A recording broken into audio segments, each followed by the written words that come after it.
Hey everyone, it's Lisa, and today we're going to talk about money. And we're going to answer the question, how much does it really cost to go to medical school in Ireland?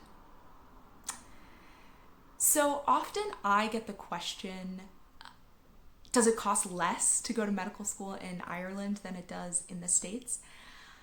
And the answer is a big resounding no. In fact, I probably pay more to go to medical school here than I would in a lot of places in the States.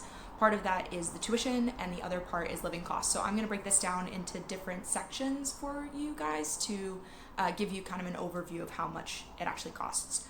So the first one, tuition. So there are 4 graduate entry medical programs in Ireland, all with different tuition prices. So I'm going to put a little box right here writing down the numbers. I had to look them up myself. So the cheapest is University College Cork, UCC, so that's $45,000 a year. And then there's University College Dublin, University of Limerick, and the Royal College of Surgeons, which is the most expensive at $57,600 per year. So I'm going to talk about this in euros throughout the video because that's the reference point that I have. I can vaguely convert things in my head to US dollars, but at least for tuition, I'm going to go ahead and actually convert it using today's conversion rate, which you're seeing here. So I will tell you, as far as I'm aware, all 4 of these colleges do have US funding. So you apply through FAFSA like you would if you were going to college in the States, and you can get US federal loans in order to attend school in Ireland. Now that approval can change. So it depends on the year. You would have to check that yourself. I know there was an issue a few years back with getting approval for loan money.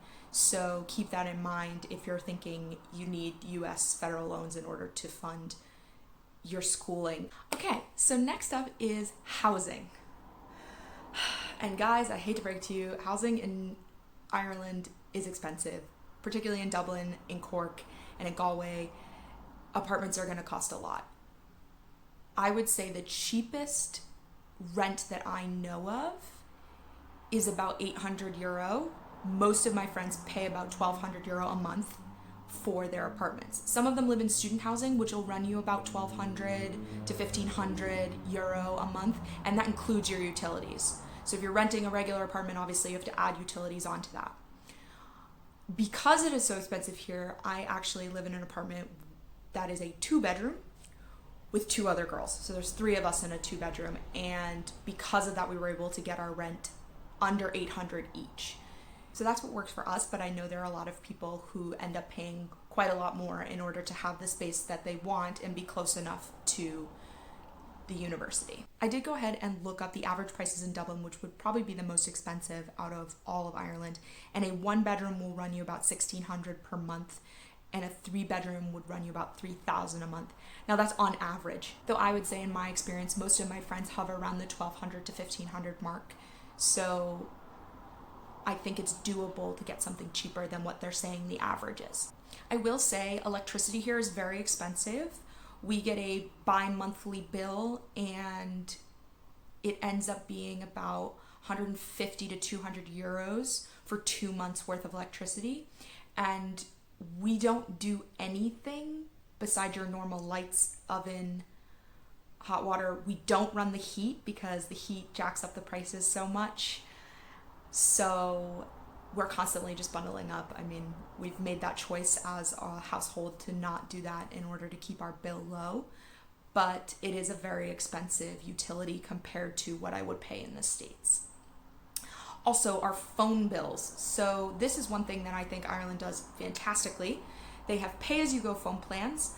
I pay €20 a month for unlimited data, unlimited talk and text as a student plan, and the service is great. The other thing about the phone plan is that because it's pay-as-you-go, if I go home for a month or over the summer, I just don't pay the bill. And my phone number is still attached to my SIM card. So I might take 3 months off from paying my bill. And when I come back, I'll just add €20 and it'll start right back up again. So that's a really, I think, awesome plus about being in school here compared to the really expensive phone plans that we have in the States. What that does mean though is that you don't get a phone with your phone plan like you might in the States. So a lot of people will bring a phone from the States or buy one online before getting here. Right, so transportation. This is a big one. Ireland's public transport system is not great. So we do get a student LEAP card, as they call it, which is our transportation card, and there is a cap on the amount that you can spend as a student per week. So if you're solely taking the bus, your cap is €20 a week, so you'll be paying about €80 a month in transportation costs. If you're taking the train or the commuter rail, I believe the cap is a bit higher. It might be 25 or €30 a week. I don't have to do that very much, so I'm not entirely sure, but there is a cap for that as well. Then if you were going to buy a train ticket to pretty much anywhere in Ireland and get the student rate, it's about €20 round trip. So overall, transportation isn't super expensive, but it's also not super reliable. I will let you guys know that the buses often just don't show up when they're supposed to. And walking ends up being, I think, a more efficient way of getting around here for the most part. We do take buses out to the hospitals that aren't in city center, but for the most part, when going to and from university or the library or doing irregular shopping in city center, we would walk around. And now everything else. So as far as groceries are concerned, there are about 3 tiers when it comes to grocery stores. There's the really cheap ones like Lidl and Aldi. There's the mid-range one like Dunnes or Tesco.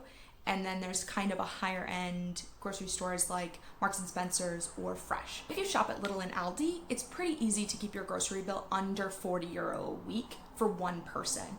I average around €30 per week, and sometimes I'm less than that, sometimes I'm a little more, but that's about my average. I do eat meat and I eat 3 meals a day, so if that gives kind of an indication of how much food I am purchasing. However, it's very easy to go over that, particularly if you're looking for specific items. If you shop at Dunnes or Tesco, you're probably closer to the €40 a week. If you shop at M&S or Fresh, then you might be going higher than that. One of the things with the grocery stores here as well is that you can't necessarily find everything you want at one place. There are definitely things from the US that you absolutely can't get here, and that sometimes requires more than one grocery trip if you are looking for something specific, and you might end up paying more for whatever that item is. As far as eating out is concerned, I would say your average restaurant is about €15 per person. That's what I expect to spend when I go out with my friends. You can certainly spend more than that, and I would say €15 is on the lower end. So if you're going to a higher end restaurant, you're definitely going to pay more than that. Beer is about €5.50 to €6 a pint when you're in the city. For a coffee, you'll pay €4 to €5 depending on where you go. If you go to Starbucks, it'll be more than €5. If you go to a local place, you might pay $3.50. One thing I will say is compared to the US, Ireland does a lot more student discounts. I often get student discounts on meals and even while out shopping, which is something that I'm just not as used to coming from the States. That is one benefit of being a student in Ireland. So I'm pretty strict with my budget personally, and I give myself €400 a month outside of rent, utilities, and my phone bill. I nearly always come in under that €400. So I hope that gives you guys a little bit of insight into how much it really costs to go to medical school in Ireland and the ways that we can save money along the way. Thanks for watching, everyone. See you next time.